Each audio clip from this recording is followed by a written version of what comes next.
नमस्कार दोस्तों, आपका स्वागत है दृष्टि आईएएस एडिटोरियल एनालिसिस के एक नए एपिसोड में। इस एडिटोरियल एनालिसिस में हम 3 चीज़ें करते हैं। पहला, एडिटोरियल का यूपीएससी सिलेबस के साथ लिंक स्थापित करना।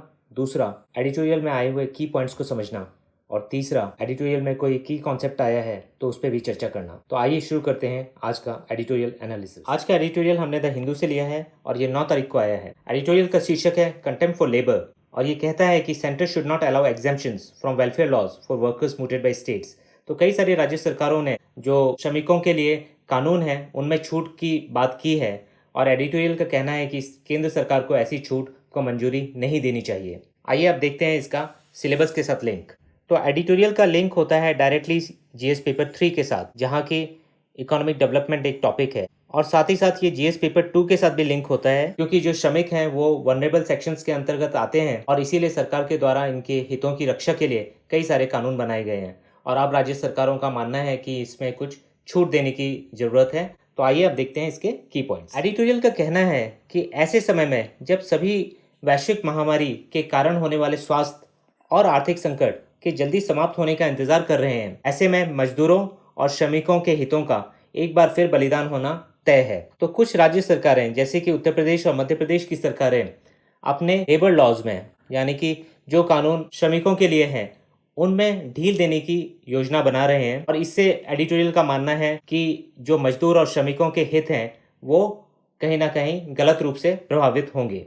आगे एडिटोरियल में कहा गया है कि हफ्तों के लॉकडाउन के बाद व्यापार और आर्थिक गतिविधि को दोबारा से शुरू करना वास्तव में एक महत्वपूर्ण उद्देश्य है और सरकारों के पास ये पूरा अधिकार है कि वो ऐसा कदम उठाएं जिससे कि अर्थव्यवस्था को दोबारा से सुचारू रूप से चालू किया जा सके। लेकिन साथ ही साथ राज्यों के द्वारा श्रमिकों के लिए जो कानूनी प्रावधान हैं उन पे छूट देना इस आवश्यकता को पूरा करने के लिए अनैतिक और विकृत लगता है। तो यहाँ एक विरोधाभास की स्थिति पैदा होती है। एक ओर तो अर्थव्यवस्था को दोबारा से ट्रैक पे लाने की जरूरत है और दूसरी ओर श्रमिकों के हितों का संरक्षण भी उतना ही जरूरी है, क्योंकि राज्य सरकारें जिन कानून और प्रावधानों में छूट देने की बात कर रही हैं उनका उद्देश्य कारखानों, उद्योगों और अन्य प्रतिष्ठानों में मजदूरों और कर्मचारियों की सुरक्षा करना है। हमें एक और बात समझनी चाहिए कि भारत में जो लेबर कानून हैं ये काफ़ी ही ज़्यादा रेस्ट्रिक्टिव हैं, काफ़ी ज़्यादा स्ट्रिक्ट हैं और इनकी वजह से कई सारे विशेषज्ञों का ये मानना है कि इन लेबर लॉज के चलते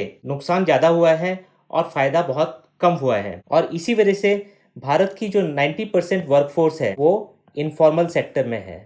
ये जो श्रम कानून है ये केवल 10% श्रमिकों के लिए उपयोगी हैं, बाकी 90% श्रमिक इससे बाहर है क्योंकि वो इनफॉर्मल सेक्टर से जुड़े हुए हैं। और कहीं ना कहीं इन लेबर कानूनों का काफी सख्त होना छोटे व्यवसायों को बड़ा होने से रोकते हैं कि जैसे ही आप 100 से ज्यादा एम्प्लॉयज वाली ऑर्गेनाइजेशन बन जाते हैं ऐसे ही आपके ऊपर और भी कई सारे नियम लागू हो जाते हैं।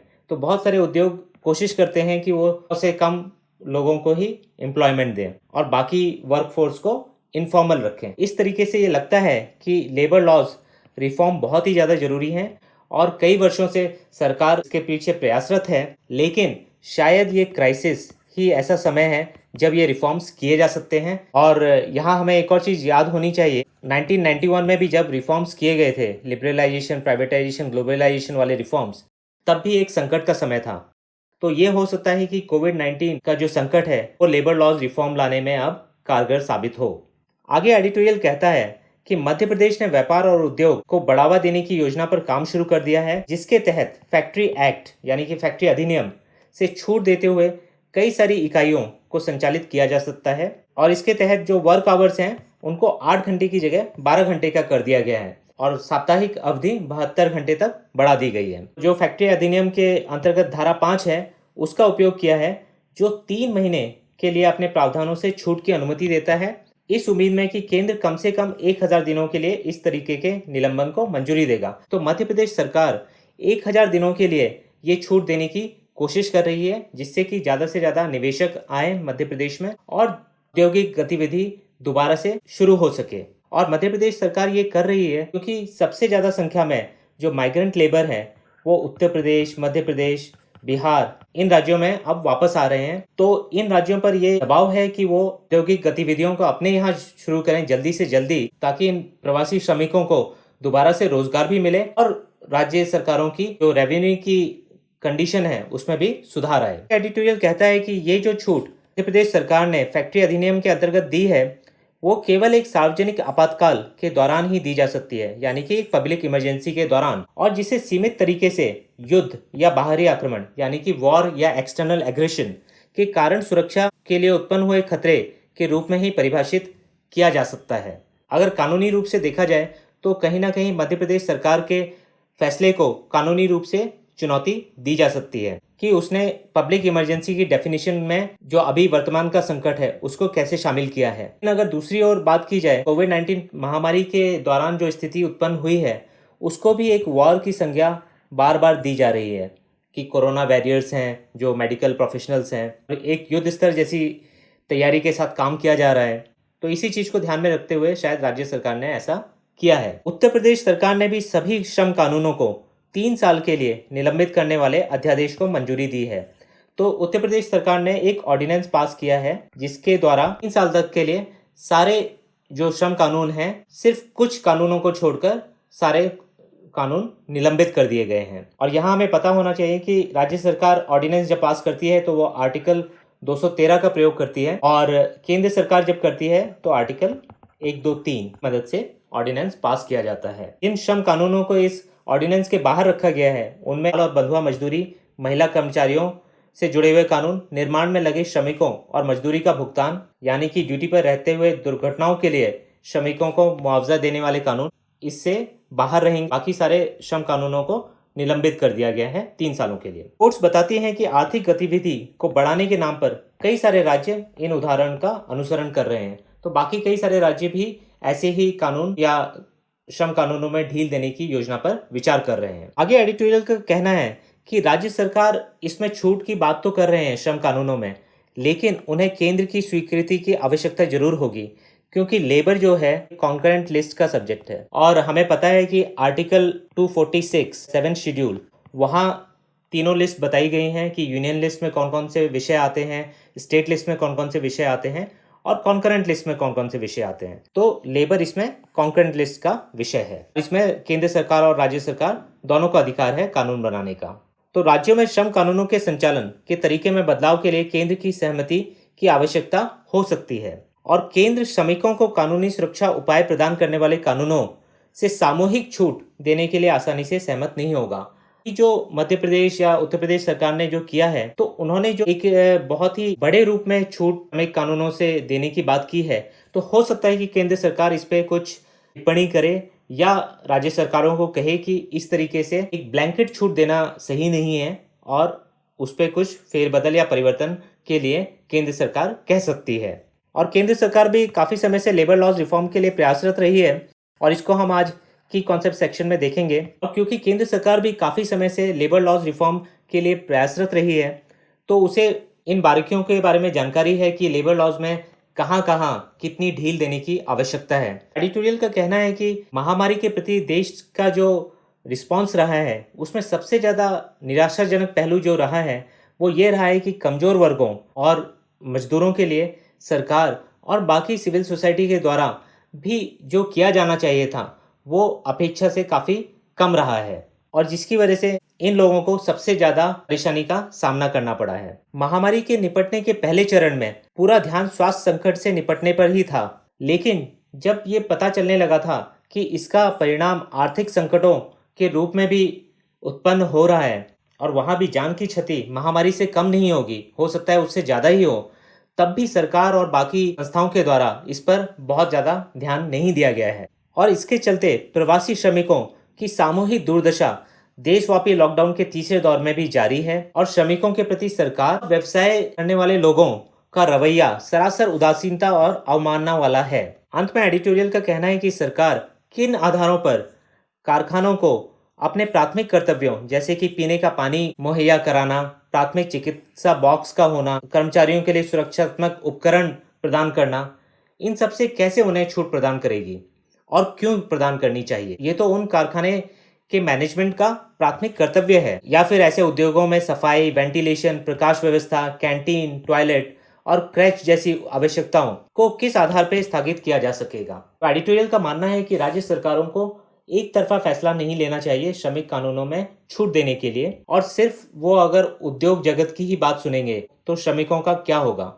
तो बहुत ज़रूरी है कि सरकार के द्वारा एक संतुलन बनाया जाए, एक बैलेंस स्थापित किया जाए, जिसमें कि श्रमिकों के हितों का भी नुकसान ना हो और व्यवसाय करने वाले लोगों को भी किसी असुविधा का सामना ना करना पड़े। तो ये था एडिटोरियल के की पॉइंट्स में। अब आइए देखते हैं की कॉन्सेप्ट्स टू लर्न में हम देखेंगे उत्तर प्रदेश सरकार के द्वारा लाया गया ऑर्डिनेंस जो लेबर लॉ से संबंधित है।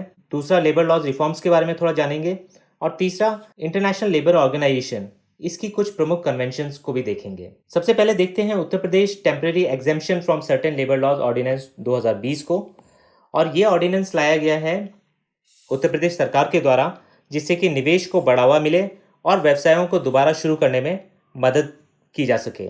और ये अगले 3 वर्षों के लिए 3 कानूनों को छोड़कर लगभग सभी श्रम कानूनों के अनुपालन से कंपनियों को छूट देगा। जिन पे ये ऑर्डिनेंस लागू नहीं होता है और जो सुचारू रूप से जारी रहेंगे वो हैं building and other construction workers act 1996, workman compensation act 1923 और बॉन्डेड लेबर एक्ट 1976, धारा 5 पेमेंट ऑफ वेजेस एक्ट 1936 की, जिसके द्वारा कर्मचारियों को समय पर मजदूरी प्राप्त हो, वो अधिकार है, वो भी जारी रहेगा। कुछ जो बहुत ही महत्वपूर्ण कानून है जैसे कि इंडस्ट्रियल डिस्प्यूट्स एक्ट है, फैक्ट्रीज एक्ट है, ट्रेड यूनियन एक्ट है, इन सभी अधिनियम को 3 वर्षों के लिए लागू नहीं किया जाएगा।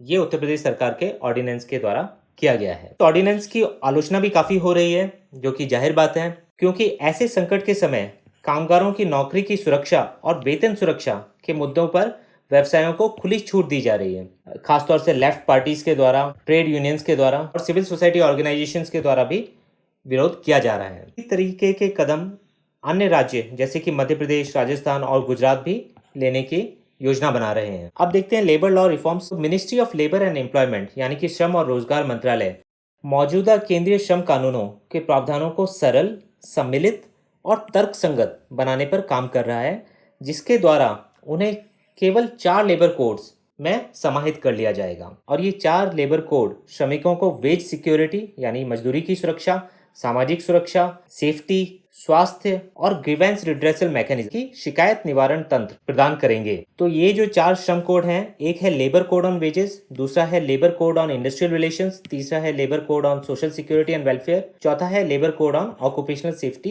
Health and working conditions. ये चारों अपने आप में काफी महत्वपूर्ण है। अब देखते हैं labour code on wages. Code on wages 2019 में 4 मौजूदा कानून को समाहित किया गया है। Minimum wages act 1948, payment of wages act 1936, payment of bonus act 1965 और इक्वल रिम्यूनरेशन एक्ट 1976। तो इन चारों कानूनों को कोड ऑन वेजेस 2019 के अंतर्गत शामिल कर लिया गया है और इसे संसद के द्वारा पारित भी कर लिया गया है। तो इन 4 कोड में से सिर्फ एक कोड को अभी तक संसद से पारित किया गया है। ये काफ़ी महत्वपूर्ण है और आपको इसके बारे में पता होना चाहिए। अब देखते हैं आईएलओ के 8 कोर कन्वेंशंस। पहले आपको ये भी पता होना चाहिए कि आईएलओ की स्टैब्लिशमेंट कब हुई। इसकी स्टैब्लिशमेंट ट्रीटी ऑफ वर्साइल्स के द्वारा हुई है 1919 में, और ये यूएन की फर्स्ट स्पेशलाइज्ड एजेंसी बनी 1946 में, जबकि यूएन की फॉर्मेशन 1945 में हुई है। तो आईएलओ यूएन से पहले की संस्था है। आईएलओ एक ट्राईपार्टाइट ऑर्गेनाइजेशन है, और ट्राईपार्टाइट से मतलब है कि यहाँ 3 समूह मिलते हैं। एक है वर्कर्स, दूसरा है एम्प्लॉयर्स, तीसरा है गवर्नमेंट।